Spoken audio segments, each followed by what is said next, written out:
MPPSC द्वारा आयोजित राज्य पात्रता परीक्षा 2022 के ऐच्छिक विषय इतिहास के पाठ्यक्रम के अनुसार लगभग 100 शब्दावलियां दी गई हैं। उनमें सर्वप्रथम हम लोग भारतवर्ष के बारे में पढ़ेंगे।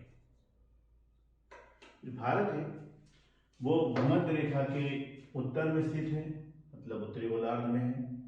ठीक है, तो ये 8 डिग्री 4 मिनट से लेकर 37 डिग्री 6 मिनट उत्तरी अक्षांश तथा 68 डिग्री 7 मिनट और 97 डिग्री 25 मिनट पूर्वी देशांतर के मध्य स्थित है। यह विश्व का 7वां सबसे बड़ा देश है। पाकिस्तान से 4 गुना ज्यादा है।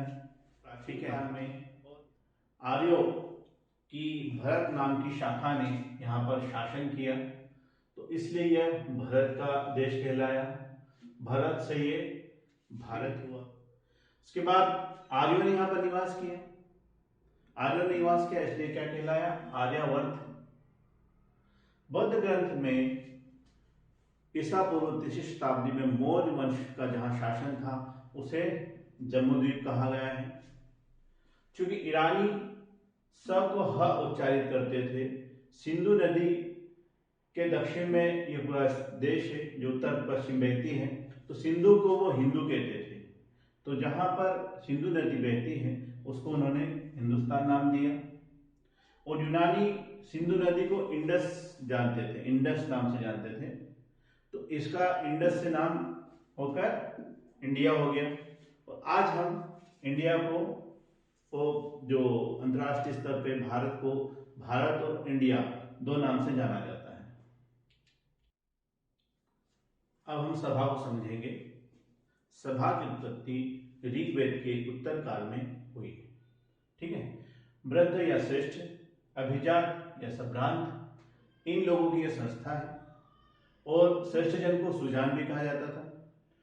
यह समिति से छोटी है, सभा समिति से छोटी है। ठीक है, और ये जो सभा में भागीदारी करते थे या भागीदारी करने वाले लोगों को सभ्य कहा गया है। और अथर्ववेद में एक स्थान पर सभा को नरिष्ठ कहा है। और नरिष्ठ का अर्थ होता है अनुल्लंघनीय, मतलब जो सभा में निर्णय लिया जाता था भ्रष्ट या श्रेष्ठ जनों द्वारा लिया जाता था, तो वो कैसा निर्णय होता था? अनुल्लंघनीय। वेदों में जो सभा के सदस्य हैं पीतेर कहलाते हैं। और जो जिस व्यक्ति को सभा के समक्ष उपस्थित किया जाता था वो सभाचर कहलाता। और ऋग्वेद में सभा 8 बार आया है, या यूं कहें कि ऋग्वेद में 8 बार सभा की चर्चा हुई है। समिति, यह एक आम जन की प्रतिनिधि सभा है। इसका ऋग्वेद में 9 बार चर्चा हुई है। यह क्या करती थी कि राजा का निर्वाचन करती थी, उस पर नियंत्रण करती थी और उसको हटाने का काम भी करती थी। राजा मतलब कबीला, कबीले का राजा जो होता था वो युद्ध में भाग लेता था। ठीक है, और इसका जो समिति का अध्यक्ष पति या ईशान कहा जाता था। जो समिति होती थी वो राजकीय विषयों पर चर्चा करती थी, उस पर चर्चा करती थी, उसके बाद सहमति से निर्णय लेती थी। ठीक है, और यह राष्ट्रीय अकादमी की तरह कार्य करती थी।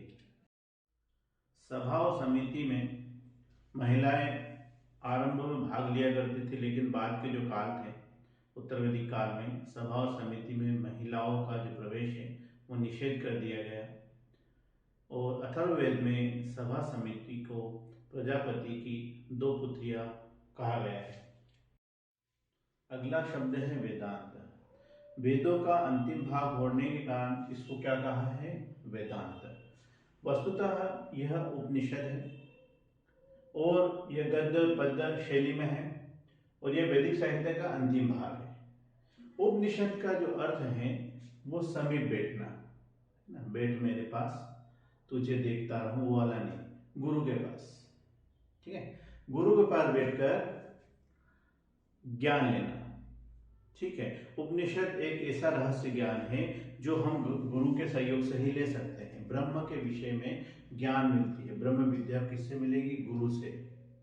ठीक है, और जो इस उपनिषद है इसमें आत्मा, परमात्मा और संसार, इनके बारे में ज्ञान दिया गया है। इसके बारे में रहस्य जो है इस आत्मा का, परमात्मा का, संसार का, इसके दार्शनिक विचार इसमें बताए गए हैं। ठीक है। फिर ये कब लिखा गया? 800 से 500 ईसा पूर्व के मध्य ये उपनिषद लिखे गए हैं। और राष्ट्रीय आदर्श वाक्य है सत्यमेव जयते। इस पे एक सीरियल भी आता था, फिल्म भी आई है। तो सत्यमेव जयते जो है, यह शब्द जो लिया है मुंडक उपनिषद से लिया है। और टोटल 108 उपनिषद हैं।